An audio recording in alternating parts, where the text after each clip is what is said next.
प्यारे बच्चों, आपका स्वागत है आपके अपने YouTube channel LKO technical maths में। जैसा कि आपने पिछला वीडियो देखा होगा, उसमें हमने लेक्चर 1 में आपको केमिकल रिएक्शन, केमिकल इक्वेशन और केमिकल इक्वेशन को बैलेंस करने का पूरा फुल कॉन्सेप्ट बताया था। तो आपने अभी नहीं देखा वीडियो तो आप देख लीजिए और चैनल को ज़रूर सब्सक्राइब कर लीजिए, क्योंकि आपके लिए हम बहुत ही हार्ड वर्क कर रहे हैं और आपको बहुत ही अच्छे नंबर दिलाने वाले हैं मैथ्स और साइंस में।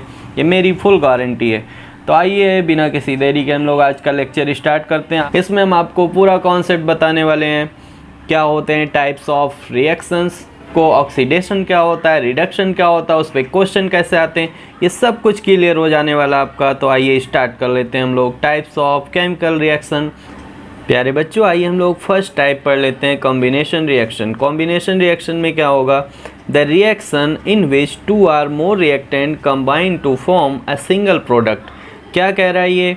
इससे आप क्या समझ रहे हो कि जब 2 या 2 से अधिक रिएक्टेंट एक दूसरे से कंबाइन होके एक सिंगल प्रोडक्ट बनाते हैं, ठीक है, कोई एक सिंगल कंपाउंड बनाएंगे तो उसको हम क्या बोलेंगे? कॉम्बिनेशन रिएक्शन बोलेंगे, ठीक है। जैसे कि आप एग्जांपल में देख सकते हो, यहाँ पे 2 सब्सटेंस, 2 रिएक्टेंट हैं, तो ये कंबाइन होके क्या बना रहे हैं? जैसे देखिए कार्बन और ऑक्सीजन, बर्निंग ऑफ कोल का रिएक्शन आप जानते होंगे, मतलब कार्बन और ऑक्सीजन जब रिएक्ट करते हैं तो कार्बन डाइऑक्साइड बनाते हैं। ऐसे ही फॉर्मेशन ऑफ वाटर, वाटर जब फॉर्म होता है तो उसमें हाइड्रोजन और ऑक्सीजन रिएक्ट करके एक सिंगल कंपाउंड बनाते हैं, वाटर, H2O। तो आप इस एग्जाम्पल से ईजिली समझ गए होंगे कि कॉम्बिनेशन रिएक्शन क्या होता है। चलिए हम लोग दूसरी टाइप देख लेते हैं। प्यारे बच्चों, दूसरा टाइप है डीकम्पोजिशन रिएक्शन। डीकम्पोजिशन का मतलब क्या होता है पहले आपको हम समझा दे रहे हैं। डीकम्पोजिशन मीन्स होता है एक सिंगल कंपाउंड होगा, वो टूट के क्या होगा? 2 प्रोडक्ट में टूट सकते हैं या 3 में टूट सकते हैं। बात समझ रहे हो आप? अब इसका देख लेते हैं हम लोग definition. In this reaction a compound splits into 2 or more substances is called decomposition reaction। तो आप डिफिनीशन से भी बिल्कुल समझ गए होंगे। तो मेरे प्यारे बच्चों, अब डीकम्पोजिशन रिएक्शन भी 3 टाइप के होते हैं। पहला होगा थर्मल डीकम्पोजिशन, दूसरा होगा इलेक्ट्रोलाइटिक डीकम्पोजिशन और फोटोलिसिस डीकम्पोजिशन। 3 टाइप्स के होते हैं। चलिए इसके बारे में पहले हम लोग जान लेते हैं। बच्चों, थर्मल डीकम्पोजिशन क्या होगा पहले ये जान लेते हैं हम लोग। When decomposition is carried out by heating. तो थर्मल से आप समझ रहे होंगे थर्मल कैसे होता है। थर्मल का मतलब आप हीट से, आपके दिमाग में आ रहा होगा कि उसमें हीट की ज़रूरत तो पड़ी रही होगी, इसीलिए उसका नाम ही है थर्मल डीकम्पोजिशन। तो इसमें क्या होता है? When decomposition is carried out by heating, उसमें हमें हीट की आवश्यकता होती है उस रिएक्शन को कराने में, तो वो क्या होता है? Thermal decomposition. मतलब वो कंपाउंड कब टूटता है, उसको हीट देना होता है। जैसे एक एग्जांपल से आप देख सकते हो CaCO3, वो टूट रहा है हीट देने पे CaO और CO2 में। मतलब कैल्शियम कार्बोनेट को जब हम हीट देते हैं तो किसमें वो ब्रेक होता है? कैल्शियम ऑक्साइड और कार्बन डाइऑक्साइड गैस में, ठीक है। चलिए हम लोग दूसरा देख लेते हैं, इलेक्ट्रोलिटिक डीकम्पोजिशन क्या होता है। इलेक्ट्रोलिटिक डीकम्पोजिशन क्या होगा? When decomposition is carried out by passing electricity. ये कब होता है? जब इलेक्ट्रिसिटी पास कराया जाता है। इलेक्ट्रिसिटी की ज़रूरत होती है इस रिएक्शन को कराने के लिए।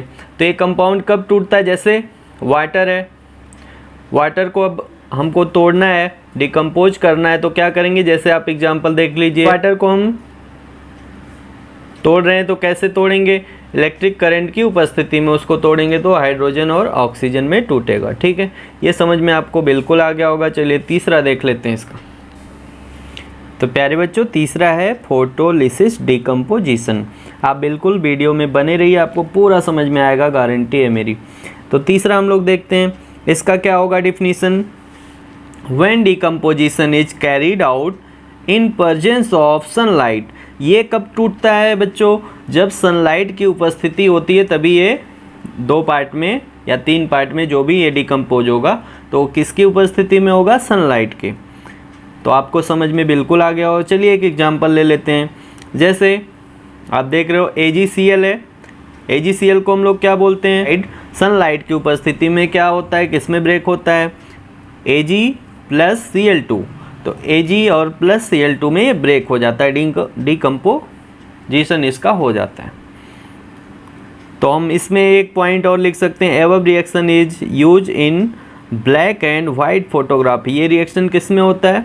ब्लैक एंड वाइट जो फोटोग्राफी होता था उसमें इसका यूज होता है। प्यारे बच्चों, आइए थर्ड टाइप देख लेते हैं हम लोग, डिस्प्लेसमेंट रिएक्शन। डिस्प्लेसमेंट रिएक्शन क्या होता है ये समझ लेते हैं हम लोग।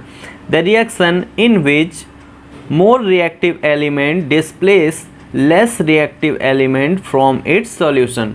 इसमें क्या होता है, जो मोर रिएक्टिव एलिमेंट होगा, जो ज़्यादा रिएक्टिव होगा, वो दूसरे एलिमेंट को क्या करेगा? डिस्प्लेस कर देगा, मतलब उसका प्लेस खुद ले लेगा। तो उसको हम क्या बोलते हैं? Displacement reaction. आपको नाम से ही समझ में आ गया होगा कि इसमें क्या होता है, दो एलिमेंट का डिस्प्लेसमेंट होता है, मतलब एक दूसरे का स्थान ले लेते हैं दोनों। तो बात समझ में आ गई होगी आपको। तो जैसे हम एक एग्जाम्पल से समझ लेते हैं, आयरन है प्लस CuSO4, कॉपर सल्फेट है, इन दोनों का जब रिएक्शन देखिए हो रहा है तो इसमें क्या हो जा रहा है? देखिए आयरन जो है वो कॉपर का स्थान ले लिया, FeSO4 हो गया, आयरन सल्फेट बन गया, कॉपर सल्फेट था ना पहले, तो आयरन सल्फेट में कन्वर्ट हो गया और कॉपर अलग हो गया। तो बात समझ रहे हो ना आप। चलिए प्यारे बच्चों, फोर्थ टाइप देख लेते हैं हम लोग, डबल डिस्प्लेसमेंट क्या होता है। डबल डिस्प्लेसमेंट रिएक्शन क्या होता है इसको समझ लेते हैं हम लोग। A reaction in which new compounds are formed by mutual exchange of ions between two compounds। इसका मतलब हम लोग समझ लेते हैं। ये इसका मतलब क्या हुआ बच्चों, जैसे दो कंपाउंड होंगे, इसमें क्या होंगे, कोई दो कंपाउंड होंगे, तो उसमें के दोनों एलिमेंट एक दूसरे से क्या होंगे? डिस्प्लेस हो जाएंगे, एक दूसरे का स्थान ले लेंगे और एक नया कंपाउंड बना लेंगे। आप समझ रहे हो। तो चलिए एक एग्जांपल लेके देख लेते हैं। जैसे सोडियम सल्फेट है और बेरियम क्लोराइड है, तो इसमें क्या हो रहा है देखिए, अब रिएक्शन के बाद क्या हो रहा है, बेरियम सल्फेट बन जा रहा है, मतलब सोडियम सल्फेट की जगह पे बेरियम सल्फेट बन गया, मतलब बेरियम सोडियम का स्थान ले लिया और सोडियम ने क्या किया, बेरियम का स्थान ले लिया। देखिए इसमें क्या बन गया, सोडियम क्लोराइड बन गया, मतलब दोनों कंपाउंड न्यू बन गए हैं। बात समझ गए ना आप। 5 टाइप में हम लोग पढ़ने वाले हैं, ऑक्सीडेशन एंड रिडक्शन। मतलब हम लोग समझेंगे पहले ऑक्सीडेशन और रिडक्शन क्या होता है, बहुत ही इंपॉर्टेंट होता है, इस पर क्वेश्चन आना बिल्कुल तय होता है। चलिए देखिए पहले हम लोग समझ लेते हैं कि ऑक्सीडेशन होता क्या है, ऑक्सीडेशन का मतलब क्या है, ये हम लोग समझ लेते हैं। देखिए ऑक्सीडेशन मीन्स क्या हुआ, the addition of oxygen to substance, the removal of hydrogen from a substance. इसका मतलब क्या हुआ, या तो ऑक्सीजन किसी सब्सटेंस में क्या हो जाए, ऐड हो जाए, या क्या हो जाए, हाइड्रोजन उसमें से रिमूव हो जाए, तो उसी को हम क्या बोलेंगे कि उसका ऑक्सीडेशन हो रहा है। बात समझ गए होंगे आप। किसी सब्सटेंस में से क्या हो जा रहा है, ऑक्सीजन या तो उसमें ऐड हो जा रहा है या उसमें से हाइड्रोजन रिमूव हो जा रहा है, निकल जा रहा है, तो उसको हम क्या बोलेंगे, ऑक्सीडेशन। चलिए रिडक्शन का मतलब भी समझ लेते हैं बहुत ही इजी तरीके से। देखिए रिडक्शन का क्या डिफिनीशन है, the addition of hydrogen to substance, the removal of oxygen from a substance. तो आप बिल्कुल समझ गए होंगे, उसका जस्ट उल्टा है। तो रिडक्शन में क्या हो रहा है, हाइड्रोजन का एडिशन होगा और रिमूव कौन सा होगा, ऑक्सीजन। जस्ट ऑक्सीडेशन का उल्टा रिडक्शन। समझ गए होंगे आप। तो मेरे प्यारे बच्चों, आप पहचानोगे कैसे कि किसका ऑक्सीडेशन हो रहा है और किसका रिडक्शन। तो आइए एग्जाम्पल से हम लोग बहुत ईजी तरीके से समझ लेते हैं। देखिए पहला एग्जाम्पल आपके सामने दिख रहा होगा, कॉपर और ऑक्सीजन जब रिएक्शन कर रहे हैं तो क्या बना रहा है, कॉपर ऑक्साइड बना रहा है, दिख रहा होगा आपको। तो उसमें क्या हो रहा है, ऑक्सीजन ऐड हो रहा है देखिए कॉपर में, तो इसको हम लोग क्या बोलेंगे कि इस कंपाउंड में क्या हो रहा है, इसमें जो कंपाउंड बन रहा है उसका ऑक्सीडेशन हो रहा है, क्योंकि उसमें ऑक्सीजन ऐड हो रहा है, जैसा कि आपको भी हमने डेफिनेशन बताया। चलिए एक दूसरा एग्जाम्पल देख लेते हैं। दूसरा एग्जाम्पल है कॉपर ऑक्साइड और उसमें हाइड्रोजन के साथ रिएक्शन कर रहा है, तो क्या बन रहा है देखिए, कॉपर प्लस H2O, मतलब कॉपर निकल जा रहा है और उसमें H2O बन जा रहा है, मतलब वाटर। तो देखिए अब इसमें क्या क्या हो रहा है, कॉपर ऑक्साइड का क्या हो रहा है, यहाँ पे कॉपर ऑक्साइड, देखिए उसमें से क्या निकल गया, ऑक्सीजन तो निकल गया, ठीक है। तो उसमें से ऑक्सीजन अगर निकल जाता है तो उसको हम क्या बोलते हैं, उसका रिडक्शन हो रहा है, अभी ऊपर आपको हमने बताया। अब देखिए हाइड्रोजन का क्या हो रहा है, हाइड्रोजन में देखिए ऑक्सीजन जुड़ जा रहा है क्योंकि H2O बना लिया, H2 क्या बना लिया, H2O, तो उसमें ऑक्सीजन ऐड हो रहा है, तो उसका क्या हो रहा है, ऑक्सीडेशन हो रहा है। तो बात आप बिल्कुल समझ गए होंगे।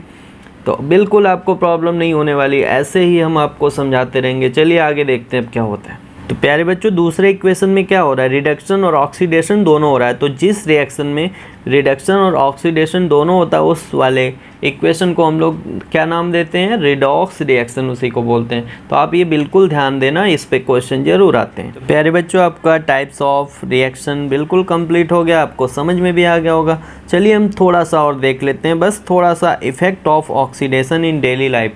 हमारे डेली लाइफ में इफेक्ट क्या होता है ऑक्सीडेशन का, ये भी समझना बहुत ज़रूरी है। नहीं तो आप इतना जान के क्या करोगे जब आप समझ नहीं पाओगे कि हमारी डेली लाइफ में इसका यूज कहाँ पे होता है। तो पहला इफेक्ट देख लेते हैं हम लोग।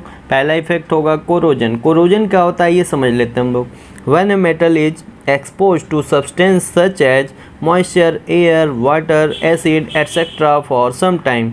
इसका मतलब क्या हुआ, जब किसी मेटल पे एयर, वाटर, मॉइस्चर, ये सब कुछ समय के लिए जब उस पर पड़ते हैं तो क्या होता है, layer of oxide is formed which weakens the metal, hence metal said to be corrode. मतलब क्या होता है, जब ये सब उस मेटल पे पड़ते हैं, ये सब चीज़ें एयर, मॉइस्चर, वाटर एटसेट्रा, तो क्या होते हैं वो उस पर एक लेयर आ जाता है। वो लेयर कौन सा होता है, ऑक्साइड का लेयर आ जाता है उस पर। तो वो क्या करता है, उसको कमज़ोर बना देता है, वीक्स। तो इसी को हम लोग कोरोड भी बोलते हैं। ठीक है, आइए एग्जांपल से समझ लेते हैं जी तरीके से। जैसे रस्टिंग ऑफ आयरन, पिछले वीडियो में हमने डिस्कस किया था। तो रस्टिंग ऑफ आयरन क्या होता है, जैसे आप कोई भी लोहा होता है उस पर क्या होता है, जैसे आप कहीं बाहर रख दो या धीरे धीरे आप देखोगे उस पर रस्टिंग आने लगती है। मतलब वो उस पर जैसे कहते हैं आम भाषा में मोर्चा लगने लगता है, वो धीरे धीरे ख़राब होने लगता है, उस पर ऑक्साइड का लेयर जमने लगता है। समझ गए आप। ऐसे ही ब्लैक कोटिंग ऑन सिल्वर, होंगे कोई सिल्वर की चीज़ें उस पर ब्लैक ब्लैक हो जाता है, तो वो भी क्या है, इसी का इफेक्ट होता है। ऐसे ही तीसरा एग्जांपल देख लेते हैं हम लोग, ग्रीन कोटिंग ऑन कॉपर। आप कॉपर कभी देखिएगा उस पर धीरे धीरे ग्रीन कोटिंग आने लगती है, धीरे धीरे वो हरे टाइप का, तो वो भी क्या होता है, इसी का एक इफेक्ट होता है कोरोजन का। प्यारे बच्चों, कोरोजन से बचाने के लिए हमें करना क्या पड़ेगा, तो इन चीज़ों पे हमें या तो पेंटिंग करनी पड़ेगी, जो पेंटिंग करने वाली चीज़ें हैं, या जो ऐसे चीज़ें मशीन है उसमें क्या करना पड़ेगा, ग्रीसिंग करना पड़ेगा, ग्रीस लगाना पड़ेगा, तो जिसकी वजह से कोरोजन नहीं होगा। तो चलिए हम लोग दूसरा देख लेते हैं, रेंसिडिटी क्या होता है। तो दूसरा इफेक्ट होता है रेंसिडिटी। इसका मतलब क्या होता है, the oxidation of fats and oils when expose to air is known as rancidity. It leads to bad smell and bad taste of food. इसका मतलब क्या हुआ, जैसे कोई खाने की चीज़ें हैं या ऑयल्स हुआ, ये सब क्या होते हैं, एयर के कांटेक्ट में आके क्या हो जाते हैं, धीरे धीरे वो ख़राब हो जाते हैं। तो उसी को हम क्या बोलते हैं, रेंसिडिटी बोलते हैं।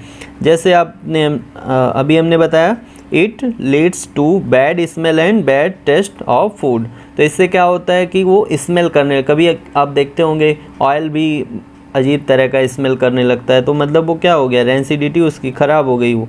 ठीक है, ऐसे ही बहुत सारे पैकेज फूड होते हैं, उसको भी आप खोलो तो देखो स्मेल अगर कर रहा है तो मतलब वो एयर के संपर्क में आ गया है।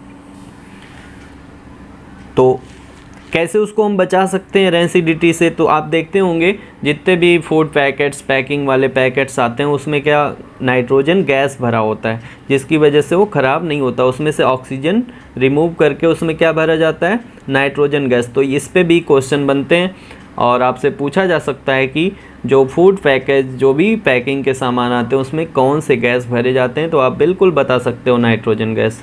ठीक है प्यारे बच्चों, तो इतना आप बिल्कुल समझ गए होंगे। तो प्यारे बच्चों, आइए हम लोग नेक्स्ट हेडिंग देख लेते हैं, chemical reaction also classify on the base of temperature.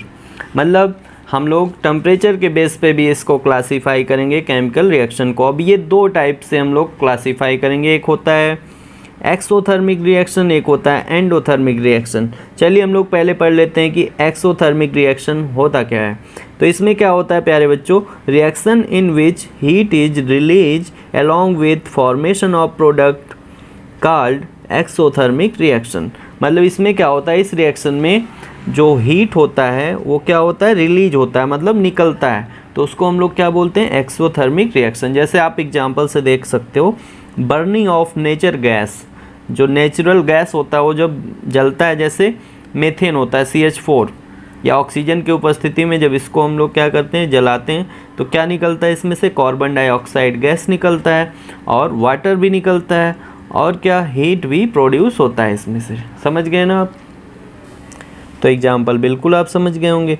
चलिए दूसरा देख लेते हैं हम लोग, एंडोथर्मिक रिएक्शन क्या होता है। अब इसमें क्या होता है, the reaction which require energy in the form of heat, light and electricity called endothermic reaction. इसमें क्या होता है प्यारे बच्चों, इसमें हमें रिक्वायरमेंट होती है इस रिएक्शन को कराने के लिए, या तो हीट की या किसी एनर्जी की, कोई भी एनर्जी हो, जैसे हीट हुआ एक एनर्जी है, लाइट हुआ ये भी एक एनर्जी है, एंड इलेक्ट्रिसिटी हुआ ये भी एक तरह की एनर्जी है। तो इन सब की ज़रूरत हमें इस रिएक्शन में पड़ती है, तो उसको हम बोलते हैं एंडोथर्मिक रिएक्शन। तो प्यारे बच्चों एंडोथर्मिक का एग्जाम्पल क्या होगा, जैसे फोटोसिंथेसिस होता है। फोटोसिंथेसिस में क्या होता है कि हमें एनर्जी की आवश्यकता पड़ती है, सनलाइट की आवश्यकता पड़ती है, तभी फोटोसिंथेसिस होता है, पौधे अपना भोजन बनाते हैं। तो ये भी क्या हुआ, एग्जाम्पल हुआ एंडोथर्मिक का। ऐसे बहुत सारे एग्जाम्पल आपको मिल सकते हैं। तो आप बिल्कुल समझ में आ गया होगा, आपका चैप्टर यहीं पे होता है कंप्लीट। और आपको समझ में आया हो तो आप लाइक ज़रूर करें और कमेंट करके बताएं, और आपको कोई डाउट भी हो तब भी आप कमेंट करके हमें ज़रूर बताएं। और अभी तक आपने चैनल को सब्सक्राइब नहीं किया तो सब्सक्राइब कर लीजिए, क्योंकि ऐसे ही आपको बिल्कुल हम समझाते रहेंगे। और अब नेक्स्ट वीडियो हम इस पे बनाएंगे, आपके बहुत सारे इंपॉर्टेंट क्वेश्चन जो होंगे, क्योंकि आप क्वेश्चन तो पूरा कर लोगे इस कॉन्सेप्ट से, लेकिन फिर भी हम जो इंपॉर्टेंट क्वेश्चन, आने वाले क्वेश्चन है, उसको हम ज़रूर एक वीडियो बनाएंगे और आपको उसमें समझाएंगे। तो थैंक यू सो मच।